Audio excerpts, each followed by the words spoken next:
नमस्कार, आप देख राजधानी समाचार। भोपाल के भेल दशहरा मैदान में ओबीसी एसटी एससी का एक संयुक्त महाआंदोलन हो रहा है। हमारे साथ विश्वजीत जी हैं जो आए हैं ग्वालियर क्षेत्र से, वकील भी ओबीसी महासभा से जुड़े हैं और तमाम मुद्दों पर चर्चा करेंगे। सबसे पहला मुद्दा तो वही है बाबा साहब की मूर्ति नहीं लगने दी जा रही ग्वालियर में। क्या बड़ा मामला है, क्यों नहीं लगने दी जा रही मूर्ति ग्वालियर में?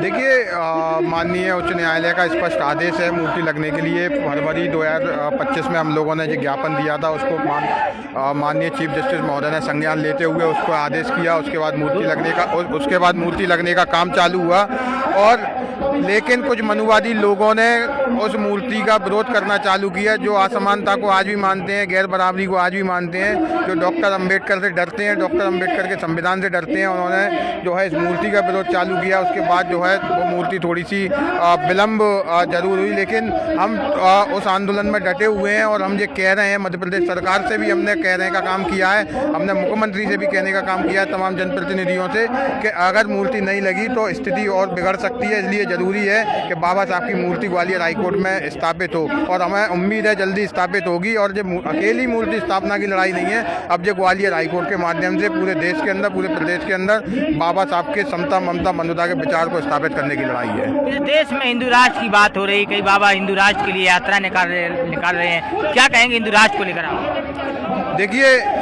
हिंदू राष्ट्र की जो थ्योरी है वो सरासर गलत थ्योरी है। अगर खालिस्तान की बात करना जो है देश के खिलाफ है तो हिंदू राष्ट्र की बात करना इस देश के खिलाफ है। भारत में अगर हिंदू राष्ट्र की बात की जा रही है तो आप ये समझ लीजिए कि ये देश जो है फिर से हजारों साल पीछे जा रहा है। उस हिंदू राष्ट्र में जहाँ दलितों का, पिछड़ों का, आदिवासियों का कोई स्थान नहीं है, उस हिंदू राष्ट्र में मुसलमानों का, ईसाइयों का, बुद्धिस्टों का कोई स्थान नहीं है। और उस हिंदू राष्ट्र में जो भूमि पूरी दुनिया में बुद्ध के नाम से जानी जाती है, वहाँ हिंदू राष्ट्र की बात की जा रही है। तो ये सरासर इस देश को बर्बाद करने की और पूंजीपतियों के हाथों में सौंपे जाने की साजिश है। मैं गारंटी से कह सकता हूँ कि जिस तरीके से देश में धर्म की चादर को उड़ा के रखा है देश की निरंकुश हुकूमत ने, वो छुपाना चाहते हैं इस देश की उन व्यवस्थाओं को जिन व्यवस्थाओं से देश पीछे जा रहा है। चाहे बेरोजगारी का मानक देख लीजिए, चाहे जो है इस देश में गरीबी का देख लीजिए, भुखमरी का देख लीजिए, पूरे जो अंतर्राष्ट्रीय मानक हैं, भारत की स्थिति बहुत खराब है उसमें। अगर बहुजन मीडिया नहीं होती तो जो मेन स्ट्रीम मीडिया है उसने तो इस देश को बर्बाद करने का ही काम किया।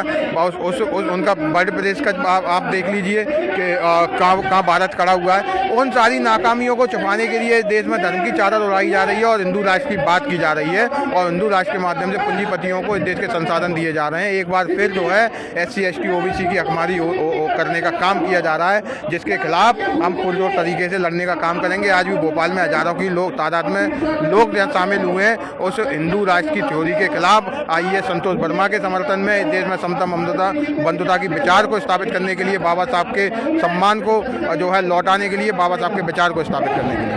देखा जाए तो रोहित यादव की रीवा में चोटी उखाड़ दी, कहा गया तुम सूद हो और तुम चोटी नहीं रखा सकते, ऐसा रोहित यादव ने पुलिस के सामने कहा है। देखिए, रीवा में रोहित यादव की चोटी उखाड़ी गई। इटावा में जो है वो कथावाचक थे यादव, उनको मारा गया। भिंड में जो है पेशाब पिलाई गई। यही टीकमगढ़ में घटना हुई, यही दमोह में घटना हुई, कुशवाहा समाज के साथ, लोधी समाज के साथ पन्ना में घटना हुई। तो इस मध्य प्रदेश के अंदर, देश के अंदर हमने देखा कि पहले जो समय था वो समय जो लौटाने का काम कर रहे हैं और इस देश में दलित पिछड़ों के खिलाफ एट्रोसिटी करने का काम कर रहे हैं, आदिवासियों को प्रताड़ित करने का काम कर रहे हैं। तो ये हमारे लोगों को समझना पड़ेगा कि अब हमें कहाँ खड़ा होना है। और ये सौभाग्य का विषय है कि अब लोग बाबा साहब के झंडे के नीचे खड़े हो रहे हैं। और हमने देखा इस मध्य प्रदेश के अंदर ही, चाहे वो IAS संतोष वर्मा वाला मसला हो, चाहे ग्वालियर हाईकोर्ट में बाबा साहब की मूर्ति स्थापना का मसला हो, हमारे प्रत्येक जाति के लोग, जो हमारा मिशन था जाति तोड़ो जमात बनाओ वाला, और जमात में इकट्ठे हुए, चाहे वो किसी भी जाति के और ऐसे मनुवादियों के खिलाफ जो है बोलने का काम किया। उसका परिणाम ये रहा कि वो डाउन तो हुए, लेकिन वो सड़कों पे आए अपने अधिकारों के संरक्षण के लिए। जो दलित पिछड़ों पे वो अत्याचार करते हैं, उन्हीं को अपना अधिकार समझते हैं, उनके संरक्षण में आए दलित पिछड़ों के खिलाफ। और वो रीवा में चोटी उखाड़ने का काम किया, पेशाब पिलाने का काम किया। तमाम ऐसी घटनाएं हो रही हैं। और मानवर काजीराम साहब ने कहा था कि जब मनुवादी लोग सड़कों पे आ जाए समझ लेना आपका मिशन सफल हो रहा है। तो हमारा मिशन सफल हो रहा है और ऐसी घटनाएं अगर हो रही हैं तो ऐसी घटनाएं के खिलाफ भी हम बोलने का काम कर रहे हैं और ऐसे लोगों को भी ये संदेश देना चाह रहे हैं जो मनुवादी लोग हैं जो ऐसी घटनाएं कर रहे हैं कि तुम कितने भी सड़कों पे आ जाओ। हमारे पुरखा सालों पहले ही कह गए थे कि अगर ये सड़कों पे आ जाएं, जो 10-12 पीढ़ियों के पढ़े लिखे लोग हैं और जो 75 सालों के इस संविधान के राज में अगर सड़कों पे आ गए, जो सदियों की अपनी काबिलियत को छोड़कर, तो समझ लीजिए कि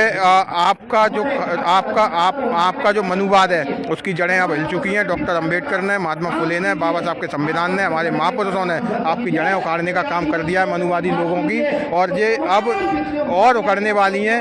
अब इस देश से मनुवाद जो है नाम का खात्मा जल्द होने वाला है। ऐसी घटनाएं उस मनुवाद को बचाने के लिए कर रहे हैं जिसका हम निरंतर विरोध करते हैं और करते रहेंगे। तमाम मुद्दों पर बात हुई। विश्वजीत हमारे साथ थे जो ग्वालियर से वकील हैं और तमाम मुद्दों पर जुड़े हैं। हमारे जुड़े नहीं। रिपोर्ट भोपाल।